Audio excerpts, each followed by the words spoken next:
Assalamualaikum warahmatullahi wabarakatuh. Saya Muhammad Sofi bin Zulkifli, nombor matrik 265319.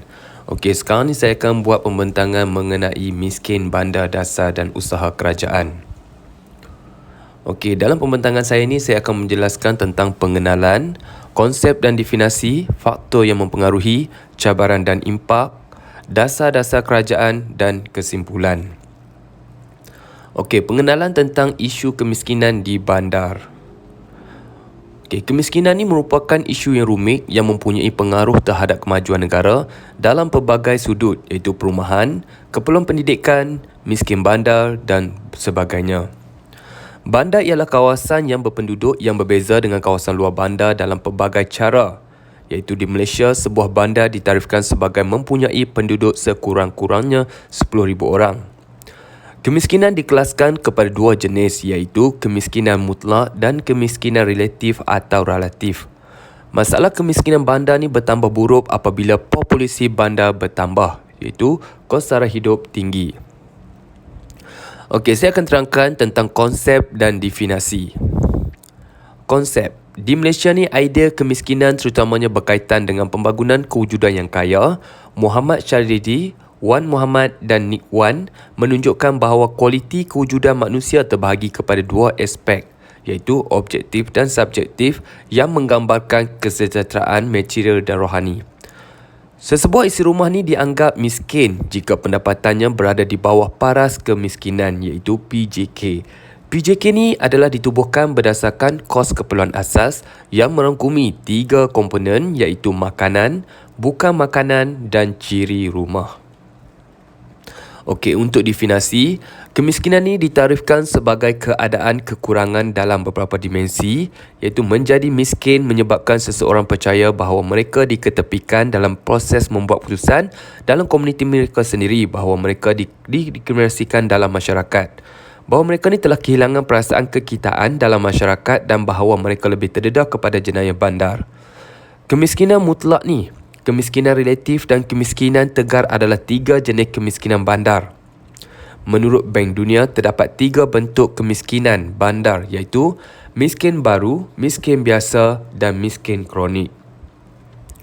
Okey, saya akan terangkan tentang isu berkaitan miskin bandar, iaitu dia ada 4 isu. Yang pertama adalah setinggan, isu sosial, pendidikan dan gelandangan. Okey, untuk isu setinggan, kepadatan kawasan setinggan iaitu kumpulan pendatang mewujudkan kawasan setinggan di harta kerajaan kerana kekurangan rumah kos rendah dan harga rumah yang tertinggi akibat pembangunan pesat. Okey, kawasan setinggan telah disebut sebagai punca kemiskinan bandar. Isu sosial.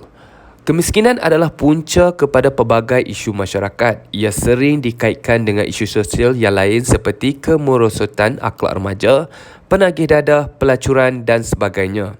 Jurang antara ketidaksamaan sosioekonomi memberi tekanan yang besar kepada jiwa golongan miskin. Okey, untuk pendidikan, ibu bapa ramai yang tidak dapat membayari pembelajaran sekolah anak-anak mereka kerana kesukaran dengan kemiskinan, keadaan hidup dan ekonomi. Gelandangan. Tekanan kualiti hidup yang tinggi di bandar ini begitu hebat hingga menyewa adalah mustahil. Tambahan pula, pekerjaan asing mendominasikan pilihan pekerjaan, memaksa individu gelandangan bergantung kepada kebajikan. Okey, saya akan terangkan tentang faktor yang mempengaruhi miskin bandar. Faktor yang terlibat adalah kekurangan wang yang mempunyai pengaruh ke atas pemakanan yang tidak baik, kekurangan air, keselamatan terjejas, kesulitan kewangan dan pembayaran balik hutang. Okey, pemilikan aset yang tidak selamat dan tidak memuaskan termasuk aset untuk pendidikan, perumahan dan tempat tinggal untuk orang ramai, keluarga dan komuniti. Infrastruktur awam yang tidak mencukupi seperti air, minuman yang selamat, kumbahan, saliran, jalan raya dan laluan penjalan kaki yang menambah tekanan pada kesihatan dan beban kerja. Selain itu, ketiadaan atau kekurangan jaring keselamatan untuk memastikan keperluan makanan asas dipenuhi apabila pendapatan menurun serta akses kepada perumahan dan penjagaan kesihatan apabila dana tidak lagi tersedia untuk membayar perkhidmatan ini. Selain itu juga kekurangan pelindungan undang-undang untuk golongan miskin dari segi pencapai hak sivil dan politik, kesihatan dan keselamatan tempat kerja, kawalan pencemaran, kesihatan alam sekitar, pelindung daripada keganasan dan jenayah dan diskriminasi dan eksploitasi oleh sekumpulan atau jantina tertentu. Untuk akhir sekali adalah kumpulan miskin ni dengan pengaruh politik yang sedikit dalam sistem politik dan tiada laluan untuk bercakap dalam rangka kerja birokrasi sekarang mengakibatkan tiada sokongan dan tiada reaksi yang adil daripada kerajaan, NGO, agensi kerajaan dan sebagainya. Cabaran dan impak miskin bandar kepada Malaysia. Pertama adalah pendidikan, iaitu ketiadaan akses untuk mendapatkan pendidikan yang baik menyebabkan ramai kanak-kanak dan remaja tidak mendapat pendidikan yang sewajarnya di usia mereka. Ini disebabkan oleh kesempitan hidup dan kekurangan pendapatan keluarga. Ibu bapa tidak mampu menyediakan keperluan tersebut. Yang kedua adalah isu sosial.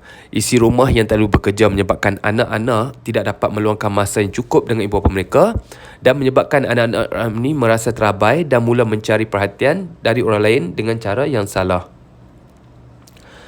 Dan yang terakhir adalah persekitaran, iaitu kebersihan di kediaman berpendapatan rendah dan kejiranan setinggan turut terjejas oleh kemiskinan bandar. Ini sangat membimbangkan kerana mempunyai tempat tinggal yang bersih dan selesa adalah keperluan asas kehidupan manusia.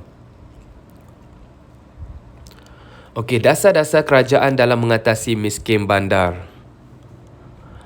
Dasar Pembandaran Negara Kedua tahun 2016 hingga tahun 2025 adalah kesinambungan daripada Dasar Pembandaran Negara tahun 2006 hingga tahun 2015 yang membimbing dan menyelaras perancang daripada pembangunan pembandaran negara agar lebih cekap dan sistematik.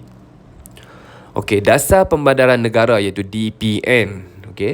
Pengisytiharan bertulis yang menerangkan isu-isu utama iaitu strategik dan langkah-langkah yang akan digunakan untuk memacu, mengurus dan menyelaras perancangan dan pembangunan bandar supaya lebih cekap dan sistematik. Seiring peruntukan Akta Perancangan Bandar dan Desa 1976 yang disemak pada tahun 2001, DPN 2 telah mempertimbangkan dasar kerajaan persekutuan dan negeri baru-baru ini iaitu menghadapi cabaran dan pembandaran seperti golongan miskin bandar. Tindakan dan program berstrategik dan tindakan strategik. Dasar untuk mengurangkan kemiskinan dan meningkatkan kualiti hidup masyarakat dirumuskan dan dilaksanakan di lapangan melalui strategik dan aktiviti strategik. Tindakan dan program yang kita ambil adalah perusahaan kecil dan sederhana iaitu PKS, program pembasmian kemiskinan bandar iaitu PPKB, program azam bandar iaitu Kementerian Perumahan dan Kerajaan Tempatan, dan yang akhir sekali adalah My Future Youth Plus iaitu MFYP oleh Kementerian Belia dan Sukan. Kenaikan gaji minimum iaitu perintah dan penguasaan gaji minimum oleh Kerajaan Malaysia. Kalau kita tengok balik, pada Mac yang lalu, Perdana Menteri Datuk Seri Ismail Sabri Yaakob mengumumkan kelulusan pelaksanaan gaji minimum sebanyak 1,500 di seluruh negara bermula 1 Mei lalu selepas mengambil kira kos sara hidup kini yang semakin meningkat. Kenaikan gaji minimum ni iaitu mengubah suaian pertama yang berkuat kuasa pada 1 Julai 2016 iaitu menaikkan gaji minimum di Semenanjung Malaysia daripada 900 kepada 1,000 manakala gaji minimum Sabah, Sarawak dan wilayah persekutuan Labuan meningkat daripada 800 kepada 920. Pindaan ketiga, perintah gaji minimum ini berkuat kuasa pada 1 Februari 2020 iaitu menaikkan gaji minimum kepada 1,200 pada 16 wilayah Majlis Bandaraya yang merangkumi 14 ibu negeri, wilayah persekutuan Kuala Lumpur dan Bandar Iskandar Puteri dan 40 majlis pembandaran.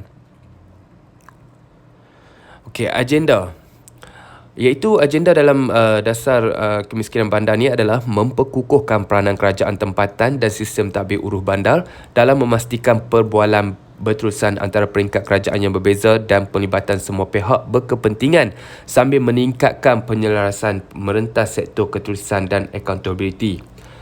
Yang kedua, menggalakkan penyelesaian dan kaedah baru yang boleh membawa kepada perubahan dalam pemikiran semua pihak yang berkenaan. Yang ketiga, mewujudkan perkongsian inklusif untuk memastikan penyertaan semua pihak berkepentingan di semua peringkat. Yang keempat adalah akses yang tidak sama rata untuk tinggal dan bekerja di bandar melibatkan isu mencari pekerjaan, rumah mampu milik, keselamatan pemilikan tanah, kemudahan awam dan sistem pengangkutan, infrastruktur dan perkhidmatan penting yang lain. Dan akhir sekali adalah masalah kekurangan perlindungan hak asasi manusia termasuk pengusiran secara paksa, kemiskinan bandar, orang kurang upaya dan kumpulan demografi lain yang tidak dilindung dan kekal miskin dan ketidakseimbangan jantina dalam bidang ekonomi dan kepimpinan bandar.